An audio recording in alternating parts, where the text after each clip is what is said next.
Digamos, ¿qué conoces sobre el cambio climático? ¿Cuáles son tus conocimientos?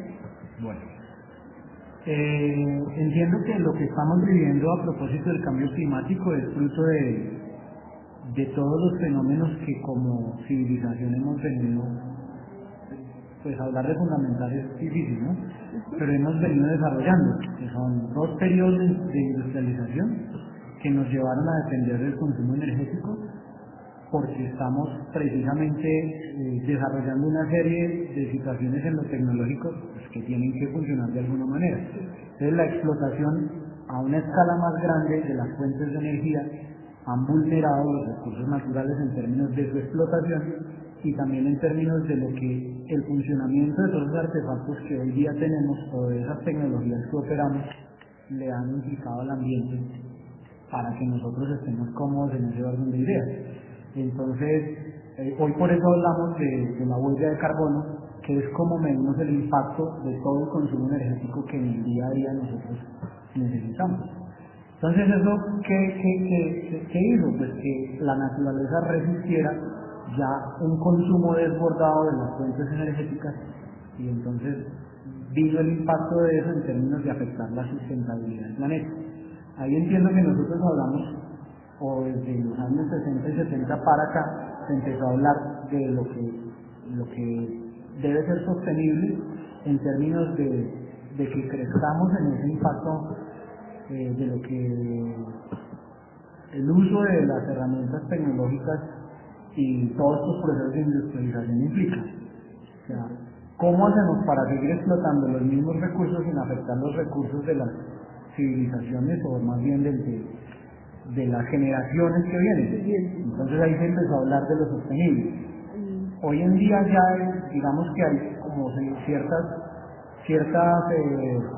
diferenciaciones que se hacen del término. Entonces hablamos a partir de eso mismo de lo sustentable, pero también de lo sostenible. Lo sostenible como referido a todos los procesos que requieren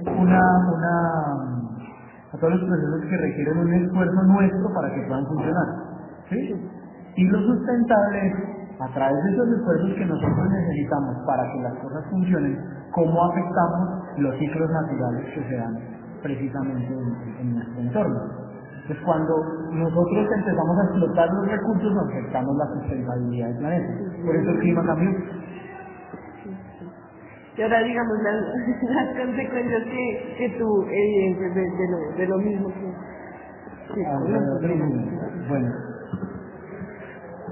pues uno a veces como que no es muy consciente o piensa que todo eso está dado por una exageración, que eso no es tan cierto, y que uno en el día a día como que no se da cuenta de los cambios. Claro, por eso es importante tener la posibilidad de contrastar eso más allá de las ciudades, porque en las ciudades todo está resuelto. O sea, si en las ciudades necesitas una fruta, pues está en el supermercado. O sea, en las ciudades es sostenible porque hemos hecho todos esos esfuerzos para que las cosas estén a la mano. Pero cuando uno tiene la posibilidad de estar fuera de la ciudad, se da cuenta que los entornos cambian muchísimo. Y cuando uno verifica los procesos que se desarrollan en términos industriales en otros lugares, pues se da cuenta que los impactos son muy grandes. Por ejemplo, si tú vas, en el caso mío yo he tenido esa posibilidad, cuando tú vas al Cerrejón y te das cuenta de toda la afectación que ha tenido la zona, que además es una afectación que viene dada por una concesión, ¿no? Una concesión que va a durar 200 años, la explotación no la hacemos nosotros directamente, la hace una multinacional o transnacional que se habla hoy en día, y es un agujero bastante grande, estamos hablando de un agujero casi de 2 kilómetros y tiene como 200 o 300 metros de profundidad. ¿Cómo se puede hablar de que eso cuando termine la concesión nos lo van a entregar con los mismos pájaros? Eso es ilógico. Entonces cuando uno tiene la posibilidad de contrastar eso, se da uno cuenta de que las realidades son mucho más complejas. Y eso solamente lo puedes medir cuando estás fuera de la ciudad. Sin embargo, estando en la ciudad, también uno mide que el clima se ha cambiado bastante. Nosotros no vestimos como se vestían las generaciones anteriores. ¿Sí? Eso incluso yo lo aprendí de los niños, porque En los relatos de los niños ellos cuentan cómo vestían los abuelos y que el abuelo mismo cuenta que ya no viste igual porque las temperaturas no son las mismas. Por ejemplo, en Bogotá, el abuelo ya no viste de ruana y sombrero porque ya no le da por ahí. y no es una cuestión de las modas, es la sensación térmica de la ciudad cambió. Y nosotros en la ciudad también vemos cómo los veranos son mucho más extensos. Eso pues en este año ha sido mucho más vigente. Pero por ejemplo, hace casi 30 años cuando se asumió el cuento del racionamiento por culpa de la sequía que hubo en el país, esas fueron condiciones extremas sin duda lo que nos llevó, un racionamiento total, tener que anticipar todas las labores una hora para aprovechar la luz del día. Entonces esos son indicadores de que algo está cambiando y algo está cambiando de manera muy dramática. Pero lo más interesante también es eso que ya te comenté, es tener la posibilidad de verificarlo en el entorno de la ciudad, pero de contrastarlo afuera, porque la ciudad no existe sin el resto del entorno. ¿Cómo llega el agua a la ciudad? La ciudad misma no tiene agua, la ciudad llega por todos el páramo que nos rodea, que no solamente nos surge a nosotros, ¿sí? Entonces, esas situaciones se hacen pues como en muy pequeñas cosas de pronto en los términos de la ciudad y en las problemáticas de la ciudad. Por ejemplo, hablemos del tema de las basuras, el impacto de las basuras y cómo nosotros ya no tenemos un botadero de basuras apto para la cantidad de basuras que generamos, ¿sí? Y esos son problemas de primera mano, ¿sí? Pero que no se hacen evidentes porque uno envuelto en la cotidianidad. Sí, pero para mí sí es muy evidente la posibilidad que he tenido de ir a otros lugares y darme cuenta de cómo cambian los entornos, o cómo hay entornos que siguen siendo valiosos, pero hay datos que a uno le dan en esos entornos que son sumamente complicados, o sea, son muy dramáticos. Cuando uno va, por ejemplo, al Parque de los Nevados, y allá le dicen, es que el glaciar retrocede 3 centímetros por año. O vas a los ríos y allá te dicen, es que el nivel del río disminuye lo mismo, medido en centímetros cúbicos, no sé tantos centímetros cada año. Entonces ahí uno dice, y cuando tú empiezas en términos comparativos a sumar los años, entonces dices, o sea que en tantos años esto va a desaparecer, o sea, cuál va a ser la coyuntura que vamos a vivir. O sea, por eso yo en mi experiencia lo verifico más en lo que he vivido por los otros lugares que he tenido, en los que he tenido la oportunidad de estar. Sin hablar del planeta, ¿no? Pues porque no he salido de Colombia, entonces, pero yo creía que hay otros entornos mucho más afectados. Por ejemplo, en la clase misma alguien nos dijo, es que el agujero de la capa de ozono es del tamaño de Europa. Y entonces, pues yo no lo veo porque no vivo en esa zona, pero en todas las otras realidades pues se va sintiendo que efectivamente la cosa es concreta, es seria y es cierta.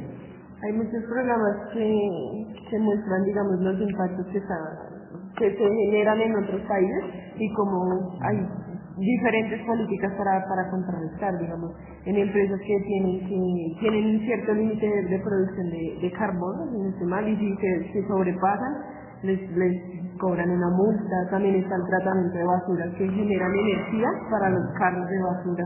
Eso es chévere. Ya lo vi, por eso me llamó mucho la atención el tema. Y la tercera pregunta es, digamos, ¿tú qué haces a modo personal para contrarrestar, digamos, o poner tu granito de arena para ayudar? Bueno, yo creo que lamentablemente lo que hago a nivel personal es muy pobre. Y al ser pobre, pues es muy poco. Yo no sé hasta qué punto el impacto que yo puedo ocasionar generando una reflexión alrededor de eso, a propósito del entorno académico en el que estoy, pues sea un aporte. Pues yo creo que lo es, pero yo creo que si me preguntas por lo personal, pues yo debo crecer en mi cotidianidad. Sí, es decir, yo no hago un esfuerzo en mi casa por clasificar las basuras, y sé que eso es un problema. Sí, entonces, pero ya me implica a mí solo, entonces ahí digo que mi esfuerzo es muy pobre. De pronto hago un esfuerzo por ser muy racional en el consumo del agua, ¿sí? Y en mi casa son un poco como insistentes en eso. O sea, por ejemplo, el agua de la lavadora se recicla y es el agua que usamos para el agua del inodoro, por ejemplo. Pero hay momentos donde a mí me da pereza ir a cargar el agua, ¿sí? Yo creo que debería haber solución tecnológica para eso. El hogar debería empezar a implementar una manera de recircular los fluidos que nosotros utilizamos, ¿sí? Pero eso no indica que yo no pueda hacer ese pequeño esfuerzo, ¿cierto?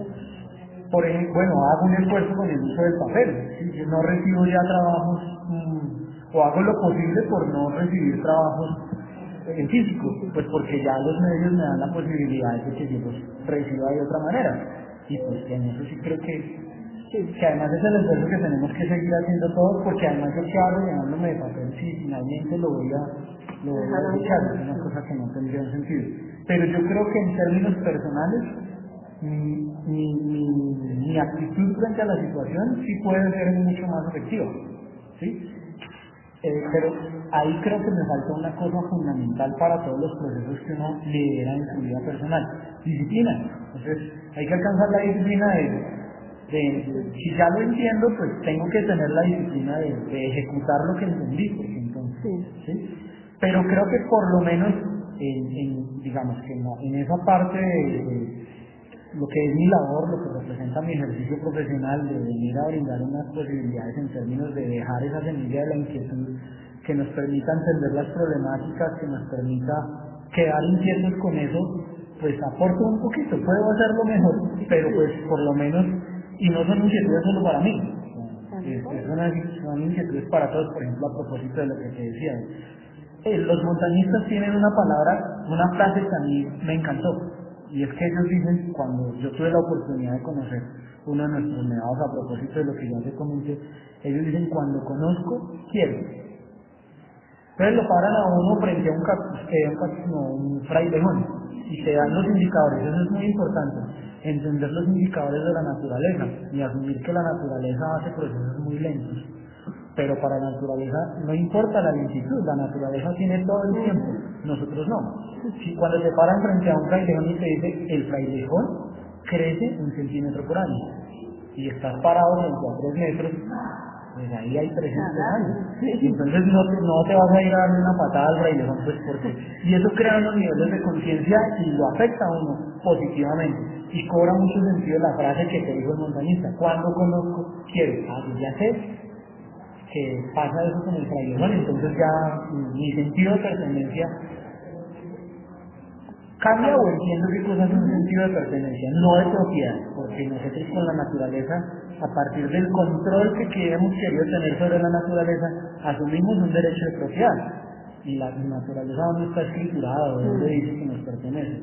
El sentido de pertenencia tiene que ver que yo me siento parte de esa situación, de esa idea o de ese contexto, y hago todo porque esté bien.